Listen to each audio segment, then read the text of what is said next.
Halo teman-teman, balik lagi di part kedua soal numerical. Sekarang kita bakal bahas nomor 5. Ya ini soalnya ya, nanti kalau bisa aku taruh di Google Drive. Kalian boleh skip dulu untuk ngerjain soal ini, aku kasih waktu. Kalau udah, yaudah langsung aja kita kerjain bareng-bareng teman-teman. Nah ini kan di soalnya tentukan nilai Y ya. Nah kalau kalian notice itu Y itu ada di pojok sebelah kanan. Yaudah, kita langsung tulis aja dulu angka-angka yang berada di deret sebelah kiri. Kira-kira nih kalau misalnya pakai cara yang pertama tuh yang di awal banget yang soal pertama itu kira-kira bisa nggak ya, kayak yang plus 1 plus 1 plus 1 itu kira-kira bisa nggak ya? Ini kita coba dulu ya. Kalau misal 3 ke 4 itu kan jaraknya plus 1, 4 ke 5 juga plus 1, dan 5 ke 6 juga plus 1. Nah tapi kalau misalnya 6 ke 18 ini jaraknya malah plus 12 ya. Nah berarti kan ini kan polanya salah ya, nggak ada polanya gitu, nggak berpola. Berarti itu ini caranya salah. Cara pertama itu nggak bisa digunakan sebagai penyelesaian dari soal ini gitu. Nah langsung aja kita cari cara lainnya gitu. Coba kita pakai cara kedua yang kayak di soal-soal sebelumnya yang kata aku taruh di atas bawah gitu. Kira-kira bisa nggak ya? Dan ternyata itu tuh nggak ada polanya gitu. Dan ini tuh salah teman-teman. Perhatikan ya teman-teman, itu salah. Nah coba kita pakai cara ketiga. Cara ini tuh paling mudah sebenarnya, tapi banyak yang nggak notice atau nggak perhatiin gitu. Kalau misalnya itu caranya tuh gampang banget. Dan ternyata tuh caranya tuh kalau misalnya 3 ditambah 4 ditambah 5 ditambah 6 itu kira-kira berapa? Nah coba kita jumlahin satu-satu. 3 tambah 4 berapa? 7. Nah 7 ditambah 5 itu berapa? 12. Nah 12 ditambah 6 jawabannya 18. Nah berarti ini kita udah nemu polanya nih teman-teman. Polanya ternyata begini, tambah-tambahan 18. Nah berarti kalau yang misalnya yang kiri begitu, yang kanan pun juga begitu polanya. Jadi tinggal kita tulis aja deh angka-angkanya untuk dijumlah-jumlahin sama kita gitu. Nah 4 ditambah 5 ditambah 6 ditambah 7. Nah kira-kira berapa nih? Coba teman-teman hitung dulu, coba. Skip nggak apa-apa. Emang kadang kalau misalnya kita lagi ngerjain tuh kadang otaknya nge-freeze gitu, nggak bisa ngitung. Nah biar gampang tuh kita ngitungnya satu-satu aja gitu. Kayak misalnya 4 tambah 5 9. Nah 6 tambah 7 13. Nah 9 tambah 13 itu berapa gitu. Jawabannya adalah 22 gitu teman-teman. Udah ketemu kan? Kita langsung silang aja. Nah kayak gitu ternyata caranya. Intinya teman-teman harus berpikir cepat gitu. Jangan mikir kalau misalnya soal ini tuh susah gitu. Jadi usahakan kalau di numerical tuh usahakan semua cara dicoba gitu yang aku kasih tahu sebelumnya. Lanjut ke soal nomor 6. Mulai yuk. Nah soal nomor 6 tadi hampir sama kayak nomor 5, cuman ini agak lebih kompleks aja gitu. Kelihatannya lebih kompleks sih teman-teman, padahal mah sebenarnya enggak. Nih soalnya kayak begini nih. Nih kalau teman-teman mau skip boleh di skip dulu buat ngerjain, aku kasih waktu. Nah kalau misalnya kita ketemu soal piramida, coba dulu kita jumlahin satu-satu gitu. Kayak yang piramida atas kita uraikan dulu gitu. Misalnya jarak dari 3 ke 5 itu berapa? Itu kan 2 ya, kayak plus 2 lah gitu. Terus 5 ke 8 berapa? Itu kan 3. Nah ini kayak seolah-olah ada polanya nih, seolah-olah ya. Tapi kan itu dilihat jelas gitu bahwa di piramida tengah itu hasilnya tuh 4 gitu. Itu tuh salah. Jadi itu nggak benar. Karena di sebelahnya 2 itu angka 4 bukan 3. Jadi itu tuh salah. Jadi kita nggak usah pakai cara yang tadi ya teman-teman. Nah kalau misalnya udah tahu begini salah, itu berarti caranya bukan yang dilengkap-lengkap gitu atau yang deret angka. Coba kalau kita misalnya coba penjumlahan gitu ya. Jadi ini aku tulis di atas, jangan di atas deh, sempit tempatnya. Jadi aku tulis di bawah aja. Jadi kalau misalnya 3 ditambah 5 ditambah 8, nah itu hasilnya berapa gitu.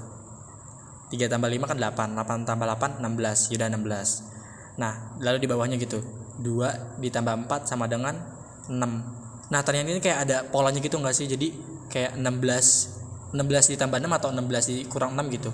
Dan ternyata itu 16 dikurang 6 itu jawabannya 10. Dan ternyata itu udah polanya begitu doang gitu, jadi gampang. Nah coba kita langsung aplikasikan cara tersebut ke soal yang ada di sebelah kanan. Jadi 6 ditambah 5 ditambah 2 itu berapa jawabannya? Ya jawabannya 13. Dan 3 ditambah 4 7. Nah berarti ini caranya kayak tadi, berarti dikurang ya teman-teman. Jadi 13 dikurang 7 itu berapa? 6 jawabannya. Nah itu gampang banget gak sih teman-teman? Ternyata caranya cuma begitu. Makanya kita kalau mau ngerjain soal tuh jangan langsung pusing duluan gitu, tapi cara yang ada di situ dicoba semua gitu cara. Oke, udah ketemu jawabannya, ternyata adalah 6. Yuk kita lanjut ke soal nomor 7. Nah di soal nomor 7 ini soalnya pendek tapi agak kompleks sih kayak gitu, tapi nggak kompleks banget lah. kayak ya terkait masih dunia perbankan gitu, tentang persen gitu. Kita kan pasti bakal belajar tentang persen gak sih di perbankan itu. Nah, jadi di soalnya ini kita disuruh mencari nilai Y gitu. Jadi kan di soalnya ada 32 adalah Y persen dari 80 gitu. Nah, berarti nilai Y-nya ini berapa sih? Nah, ini caranya hampir sama kayak cara nomor 4 yang di video sebelumnya. Jadi kita jabarin dulu gitu. Jadi kan di sini ada angka 80. Nah, berarti 80 ini dikali Y persen gitu. Karena kan Y persen dari 80, berarti 80 kali Y persen sama dengan 32. Ingat aja teman-teman, kalau ada kata adalah itu berarti tandanya itu sama dengan. Dan ingat juga di sini kalau misalnya persen itu 1/100 kan, persen 1/100. Nah, ini aku kotakin ya biar teman-teman tahu gitu konsep dari persentase ini gitu. Nah, lanjut kita tulis soalnya 80 kali, berarti Y per 100 ya, karena kan Y dikali 1/100 gitu, berarti Y per 100 ya sama dengan 32. Nah, habis itu baru deh kita pindahin dari Y persennya ini, pindahin gitu.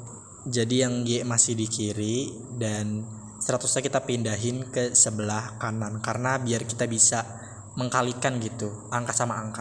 Nah, di ruas kirinya ini kita masih strukturnya masih sama kayak 80 kali Y, tapi yang di kanannya baru berubah, itu 32 kali 100 berarti sama dengan 3200.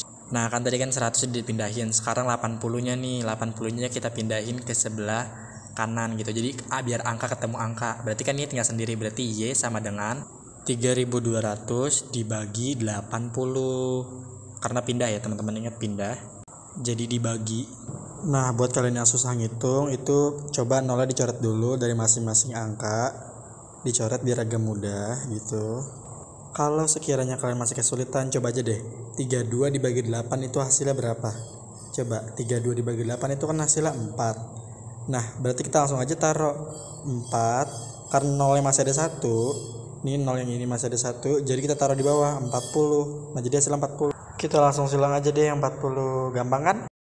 Lanjut ke soal nomor 8. Nah, ini soal ke-8 masih tentang persentase. Ini soal 8. Kelihatannya sangat singkat ya teman-teman, tapi caranya sebenarnya sama aja kok kayak cara nomor 7 tadi. Cuma ada sedikit perbedaan sih di cara pengerjaannya. Langsung aja kayak tulis kayak tadi, kayak Y kali 37,5%. Nih, ingat aja tadi kalau kata adalah itu sama dengan ya teman-teman, adalah itu sama dengan gitu. Nah, tulis ulang. Tadi ingat ya kalau misalnya persen itu 1/100. Nah, berarti 37,5 dikali 1/100 gitu. Nah, itu aku nulis persennya nggak kelihatan di atas, nggak kelihatan ternyata. Nah, langsung aja berarti kan 37,5 dibagi 100 ya, kayak cara yang tadi tuh yang di nomor 7. Nah, habis itu sama dengan 15 ya kan. Nah, habis itu kita tulis lagi. Nah, di sini 37,5 dibagi 100 berapa? Hasilnya yaitu 0,375 gitu. Nah, jadi itu sorry, itu aku salah tulis sama dengan. Seharusnya itu masih kali gitu karena belum pindah ruas. Habis itu kita pindah ruasin yang 0,375 pindahin ke sebelah kanan kayak biasa yang tadi. Nah, berarti kita bagi 15-nya ini dengan 0,375. Langsung aja tulis di bawahnya. Nah, ini 15 dibagi 0,375 gitu. Nah, ini hasilnya adalah 40. Buat teman-teman yang sekiranya kesulitan mengalami penghitungan yang angkanya kecil-kecil, itu bisa dicoba dengan pembagian yang itu loh, kayak rumah gitu loh teman-teman. Tahu nggak kayak begini nih. Jadi coba teman-teman belajar dulu pembagian yang kayak begini biar nanti kalau ada psikotes gampang gitu. Lanjut ke soal nomor 9. Soal nomor 9 menurut aku nggak terlalu susah, malahan seru kalau soal yang begini karena perhitungannya dikit sih sebenarnya. Kita coba dulu, biasanya kan kalau orang-orang tuh kalau misalnya ada 2 angka dibagi ya, langsung dibagi gitu, kalau nggak dikali gitu. Nah, kita coba kita bagi dulu gitu angkanya. Misalnya 65 dibagi sama 16. Nah, untuk pembagian kecil kayak begini aku pengen ngajarin cara yang kayak di soal sebelumnya di angka 8, karena ini angkanya lebih kecil, jadi aku mau coba. Nah itu jadi aku tulis 1, 2, 3, 4 itu maksudnya 16 dikali 1 16, 16 dikali 2 32, 16 dikali 3 48, 16 dikali 4 itu 64. Nah itu kan angkanya 65, jadi kita nggak boleh lebih dari 65 nih. Berarti yang dipilih itu angka si 4, makanya 4 ditaruh di atas. Nah itu aku nggak lanjutin karena depannya aja angka 4, sedangkan di dalam kurung itu angka 7, berarti itu caranya salah. Berarti aku nggak lanjutin ya teman-teman yang ini, takutnya ntar malah tambah bingung. Jadi aku nggak lanjutin, kita pakai cara lainnya. Kita coba pakai cara matematika lainnya gitu yang lebih mudah, karena ini tuh soal psikotes yang hanya menguji logika gitu. Nah kita coba pakai cara pengurangan gitu. Jadi 65 dikurang 16 itu berapa? Jawabannya 49. Nah kira-kira 49 ini punya gak sih relasi dengan 7 atau berkaitan dengan angka 7? Ternyata 49 ini kalau misalnya diakarin itu sama dengan 7. Nah berarti kita udah nemu dong polanya, ternyata begini. Ya udah langsung aja, berarti 44 dikurang 28 sama dengan berapa tebak? Yap bener banget, 16. Jadi 16 langsung diakarin gitu.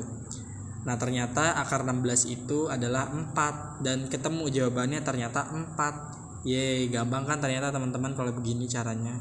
Yang penting kita main cepat aja lah. Nah buat teman-teman yang belum tahu cara pengurangan gitu, aku mau ngasih tahu sedikit sih tentang pengurangan. Jadi misalnya ini ada 44 dikurang 28 gitu. Nah caranya itu kita kalau misalnya 4 dikurang 8 kan gak bisa, makanya kita harus pinjem 1 gitu, maksudnya 10 dari si 40 depannya gitu. Jadi kan kalau misalnya 40 dipinjam 10 jadi 30 ya, berarti 3 kan. Nah jadi 14 dikurang 8 itu berapa? Ya bener banget, 6. Jawabannya 6 gitu. Nah terus kan tadi kan aku udah minjem 1 gitu dari 4, jadi kan tinggal 3 ya, 30. Jadi 30 dikurang 2 berapa?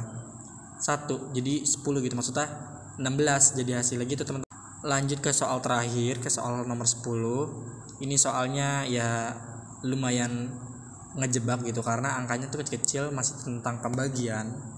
Aku kalau misalnya ketemu sama soal yang ada ekornya gitu, maksudnya 09 sama 7 ini maksudnya koma gitu, aku nggak bakal mau pakai gitu. Jadi disimpan dulu angka di belakang komanya, jadi kita cukup pakai angka yang pentingnya aja gitu. Nah ini masih pakai cara yang di awal pembagian gitu, jadi kalian tulis dulu pertama 1 sampai 5 ke bawah gitu buat dikaliin.